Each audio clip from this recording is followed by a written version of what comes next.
हजार वर्ष लगेंगे, फिर ये हमारे सबसे नजदीकी तारे प्रॉक्सिमा सेंटोरी के पास होगा। हाल ही में खोजे गए इस तारे का एक ऐसा ग्रह है जहां शायद जीवन की संभावना मौजूद है। हो सकता है उस समय तक मानव जाति को तारों तक जाने का एक तेज रास्ता मिल जाए, जिसके बारे में वॉयजर्स के बनाने वालों को पता नहीं था। और संभवतः कभी न कभी वे वॉयजर्स उन बुद्धिमान प्राणियों की खबर देकर अपनी यात्रा पूरी करेंगे, उन प्राणियों की खबर जो हमारी ही तरह चाहते हैं सितारों तक पहुंचना।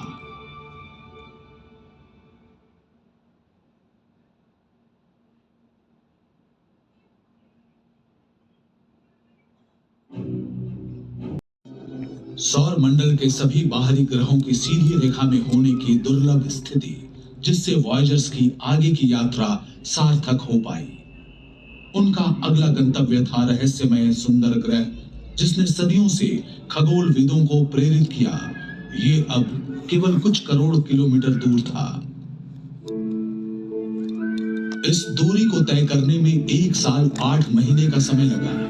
नवंबर 1980 के एक दिन वॉयजर 1 सुंदर वलयाकार ग्रह शनि के करीब आया। उस यात्रा का हर दिन नई अंतर्दृष्टि लेकर आया। नजदीक से अब वैज्ञानिक देख सकते थे कि शनि के चारों ओर के विशालकाय वलय वास्तव में हजारों छोटे छल्ले थे। चमकते हुए सुंदर छल्ले ज्यादातर पानी से बने थे। विशाल ग्रह को घेरने वाले अरबों बर्फ के टुकड़े थे, छोटे कण से लेकर मुट्ठी के आकार के टुकड़े, कुछ एक घरों जितने बड़े भी थे। शनि के सबसे बड़े उपग्रह टाइटन पर वॉयजर 1 ने एक सुंदर झील की खोज की। पृथ्वी के अलावा ये सौर मंडल में एकमात्र स्थान है जहां सतह पर तरल झील पाए गए हैं। लेकिन एक दिक्कत है, टाइटन की झीलें तरल मीथेन है, पानी नहीं। सघन वातावरण वाला एकमात्र उपग्रह है टाइटन। इतना सघन कि टाइटन पर दोपहर हमें सांझ के समान लगेगी। वॉयजर 1 का सौर मंडल के अंदर की यात्रा का अंतिम पड़ाव होगा टाइटन। इस खूबसूरत उपग्रह के भ्रमण के बाद यान को एक ऐसा प्रक्षेपण पथ मिला जो इसे ग्रहों के तल से इथका का बादशाह, महान ग्रीक नायक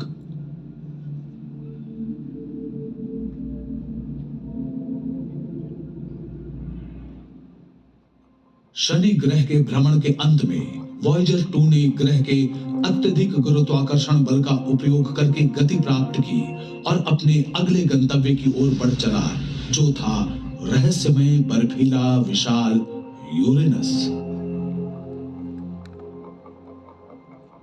बहुत दिनों तक हम यूरेनस के बारे में लगभग कुछ भी नहीं जानते थे। सन 1781 में खगोलविद विलियम हर्शल ने इसकी खोज की। यूरेनस वास्तव में कैसा था, ये जानने के लिए 2 शताब्दियों से अधिक का समय लग गया। 24 जनवरी 1986 को वॉयजर 2 जा पहुंचा यूरेनस के पास। मिली और भी जानकारियां। उस यात्रा के पहले क्षण से हमारी आंखों के सामने था एक सुंदर सा ग्रह। यूरेनस ठंडा है, इसका वातावरण 0 से 224 डिग्री सेल्सियस नीचे है। इसका रंग हल्का नीला है और ज्यादातर हाइड्रोजन और हीलियम से बना है। वॉयजर 2 ने यूरेनियन के उपग्रह मिरांडा का विशेष अध्ययन किया। ये मिरांडा के बहुत ज्यादा करीब पहुंचा। इसके द्वारा ली गई क्लोजअप तस्वीरों में छिपी थी आश्चर्यजनक विशद जानकारियां। अपेक्षाकृत छोटे मिरांडा की सतह है विविध और अद्वितीय। इसके लहरदार मैदान गड्ढों से भरे हुए हैं और विशाल दरारों, घाटियों और ढलानों के एक जाल से घिरे हुए हैं। ऐसा लगता है कि मिरांडा का अतीत हैरत अंगेज और हिंसक था। ये एक जोरदार टक्कर से चकनाचूर हो गया। कभी अपने आप में एक बौना ग्रह था, वे मानते हैं कि लाखों साल पहले ये भटक कर नेपच्यून के पास आया और इसके विशाल गुरुत्वाकर्षण की चपेट में आ गया। उस प्रतिगामी कक्षा का अर्थ है कि ट्राइटन हर पल ऊर्जा खो रहा है।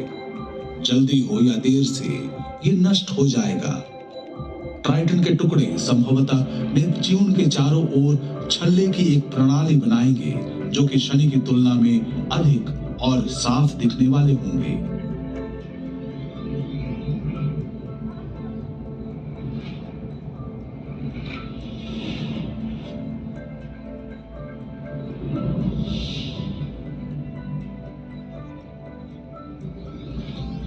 वॉयेजर ने यह भी पाया कि ट्राइटन सौरमंडल की सबसे ठंडी वस्तुओं में से एक है।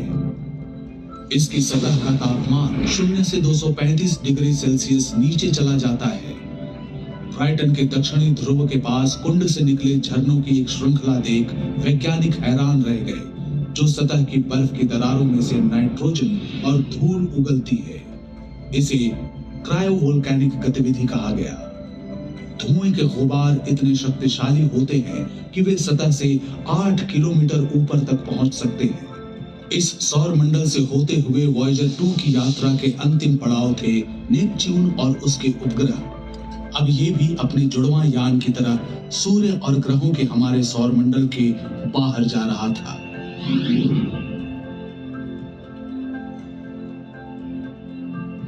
वॉयेजर 1 सौरमंडल की सीमा तक पहुंचने वाली और उससे आगे जाने वाली पहली मानव निर्मित वस्तु बन गई।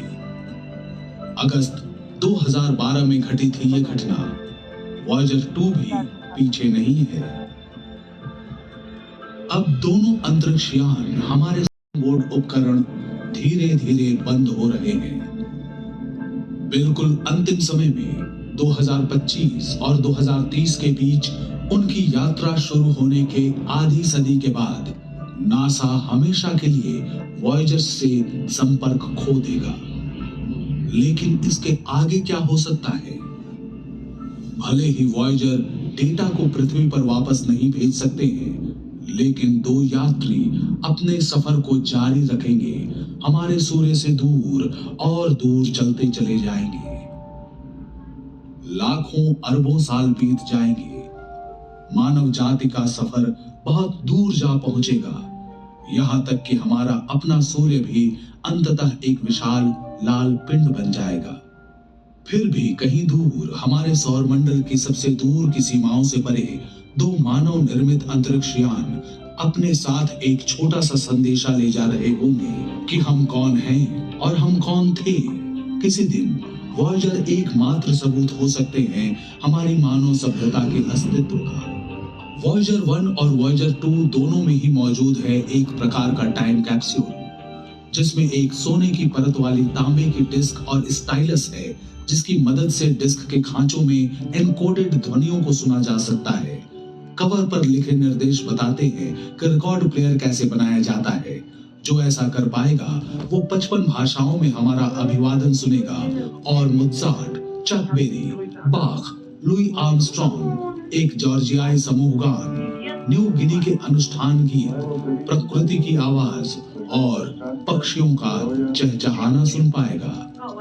डिस्क में अंतरिक्ष से ली गई पृथ्वी की तस्वीरें, संसार के परिदृश्य और उनमें रहने वाले लोगों की तस्वीरें भी मौजूद हैं। वैज्ञानिक पुनर्जन्म हुआ। वॉयेजर 2 ने यूरेनस परिवार के पास केवल कुछ दिन बिताए, फिर इसने गति पकड़ी और यूरेनस के गुरुत्वाकर्षण ने इसे इसकी अंतिम यात्रा की ओर उछाल दिया, नेपच्यून की ओर, एक और विशालकाय बर्फीला ग्रह। केप कैनवरल से लॉन्च होने के 12 साल बाद वॉयेजर 2 अगस्त 1989 में नेपच्यून के पास पहुंचा। उस दौरान इस यान ने सौर मंडल के बारे में हमारे ज्ञान को और भी समृद्ध किया। अब समय आ गया था अंतिम खोजों से भी आगे बढ़ने का। नेपच्यून का परिवर्तनशील वातावरण और आश्चर्यजनक मौसम परिवर्तन पहली खोज थी जिसने वॉयेजर टीम का ध्यान आकर्षित किया।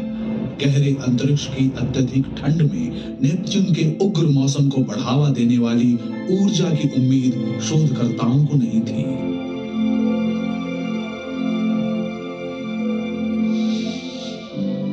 नेपच्यून के दक्षिणी गोलार्ध में वॉयेजर 2 ने एक स्थायी प्रतिचक्रवाती तूफान की खोज की, जिसे अब ग्रेट डार्क स्पॉट के रूप में जाना जाता है। वॉयेजर ने पाया कि नेपच्यून की हवाएं सौर मंडल में सबसे तेज थी। उनकी गति 2100 किलोमीटर प्रति घंटे तक पहुंच जाती थी। वॉयेजर 2 ने ग्रह के चारों ओर छल्लों की एक कमजोर और खंडित प्रणाली का भी पता लगाया। छल्ले किस चीज के बने होते हैं और उनका रंग लाल क्यों होता है, ये एक रहस्य है जिसका पता लगाने के लिए वॉयेजर रुक नहीं सका। लेकिन जब वॉयेजर 2 ने ट्राइटन के पास से उड़ान भरी तो और भी जानकारियां प्राप्त हुई। ट्राइटन सौर मंडल का एकमात्र बड़ा उपग्रह है जो प्रतिगामी कक्षा वाला है। ये अपने ग्रह नेपच्यून के घूमने